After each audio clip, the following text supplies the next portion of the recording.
Olá, sou o Paulo Eduardo e nós estamos chegando para mais um estudo aqui no canal Minuto Missionário. Seja muito bem-vindo, muito obrigado por nos acompanhar. Mais uma vez, nós estamos juntos estudando a carta que Paulo escreve aos Filipenses. Estamos aqui, eu te convido a me acompanhar em mais um estudo. Vamos juntos? Nós estamos no capítulo 3 de Filipenses, a partir do versículo 7, nós começamos esses estudos aqui, onde Paulo está trazendo a verdade sobre Deus, sobre o Evangelho, essa verdade que estava sendo atacada pelos religiosos judaizantes da época. Nós falamos que Paulo já abordou do valor do Evangelho no versículo 7 e 8. Nós pensamos também que o apóstolo Paulo, ele falou sobre o conteúdo do Evangelho no versículo 9 e também Paulo vem falando sobre, dentro desse aspecto, sobre a justificação e contrapondo a justificação única e exclusivamente pela obra da cruz com os preceitos dos religiosos que queriam colocar a prática da circuncisão no meio como auxiliar, da obra da salvação. E Paulo está contrapondo tudo isso, falando que a justificação ela é por meio de Cristo, que ela é recebida pela fé. E a partir do versículo 10 do capítulo 3, Paulo vai falando da comunhão do Evangelho. Você vai ver o versículo 10 e 11, Paulo diz assim: para o conhecer e o poder da sua ressurreição e a comunhão dos seus sofrimentos, conformando-me com ele na sua morte. E o verso 11, para que de algum modo alcançar a ressurreição dentre os mortos. Paulo vai falar da comunhão do Evangelho no versículo 10. A comunhão do Evangelho. Meus amados irmãos, no nosso estudo de hoje eu quero só reforçar com você algo muito importante que o apóstolo Paulo traz para nós aqui, nesses versículos 10 e 11. O Evangelho, ele é muito mais do que um apanhado de dogmas. O Evangelho, ele é muito mais do que costumes religiosos. Quando nós falamos no Evangelho, nós não estamos falando em costumes, em tradições, nós não estamos falando em nada disso. O conteúdo do Evangelho, ele é uma pessoa. O Evangelho, as boas novas, são Cristo Jesus.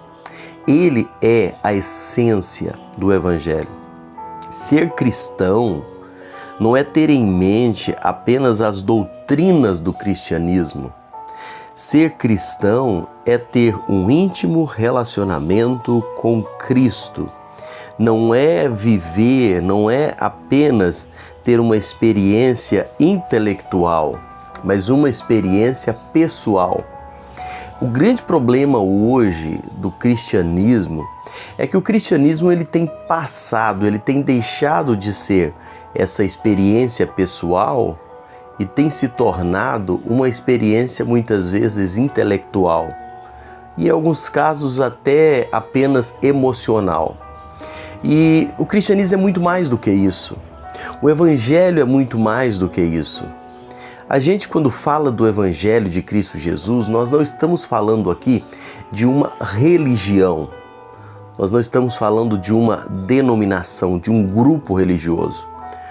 A essência do Evangelho, o nome que nós proclamamos e nós falamos e estudamos aqui, a centralidade de tudo isso é o Senhor Jesus Cristo. Ele é a base, ele é a essência do Evangelho.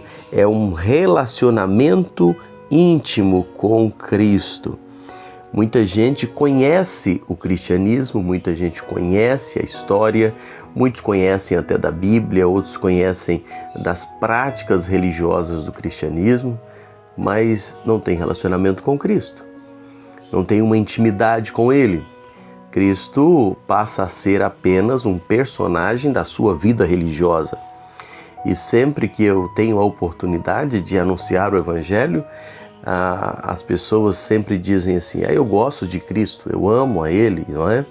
Eu respeito Cristo. Mas por quê? Porque aprenderam na sua prática religiosa ter esse personagem Cristo, aquele que olham lá na cruz, não é? E toda vez que vê ele ali pregado naquela cruz, sentem algo, mas aquilo ali passou apenas a ser um personagem religioso, ou um nome que a pessoa fala na hora de uma angústia, não é? Mas o cristianismo verdadeiro, o evangelho, ele é além disso.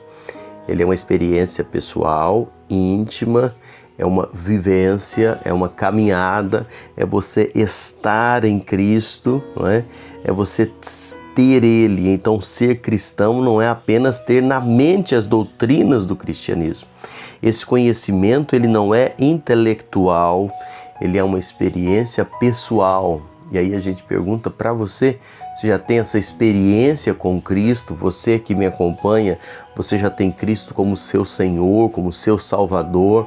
Você tem esta convicção no seu coração, porque o Espírito Santo testifica conosco que nós somos filhos de Deus, salvos, temos a certeza da salvação, o que tem sido Cristo para você, o que tem sido o Evangelho para você. Isso precisa estar muito claro na sua mente, no seu coração. A palavra que Paulo usa aqui, não é, de conhecer, não é? Lá no versículo 10, para o conhecer a Cristo.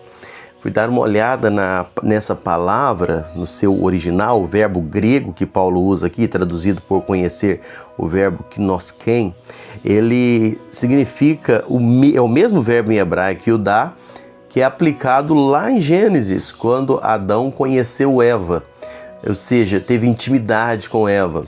É um conhecer mais profundo possível.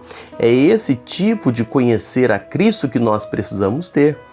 Então, você precisa conhecer a Cristo com profundidade, que vai converter e levar você a uma experiência de vida, andar com Cristo. Volto a te falar, isso não é um conhecimento emocional. Você falar e ter coisa aí que a gente vê muitas vezes nesse meio religioso, pessoas dizem, eu senti isso, eu fiz isso, e na verdade foi apenas emoção, não é? Não é você apenas ter algo bom, sentir um negócio bom, não. É algo íntimo, pessoal, que você tem com Deus, é uma decisão que você toma de buscar, de conhecer, de se aproximar dele. Pensa nisso e reflita neste conhecer e que você possa buscar a Cristo dessa forma, se aproximar dele, ter intimidade com ele. E você vai ver como é precioso quando você entende que o Evangelho não é apenas um grupo de dogmas religiosos, mas é uma pessoa, é Jesus Cristo. Que Deus te abençoe. Obrigado por me acompanhar. Se não é inscrito no canal, clique aqui em inscrever-se. E nós temos uma playlist aqui com vários vídeos. Você pode estar assistindo, né, novamente. Nós estamos com mais de 100 vídeos aqui em Filipenses. Muita coisa boa para você assistir, voltar a assistir. Temos estudos que são gravados aqui no nosso salão, onde nós anunciamos a mensagem do Evangelho. Você pode parar para assistir. Enfim, tem muita coisa boa. Que Deus abençoe a sua vida. Compartilhe esses estudos, manda para alguém. Põe num grupo de WhatsApp que você faz parte, nas suas redes sociais.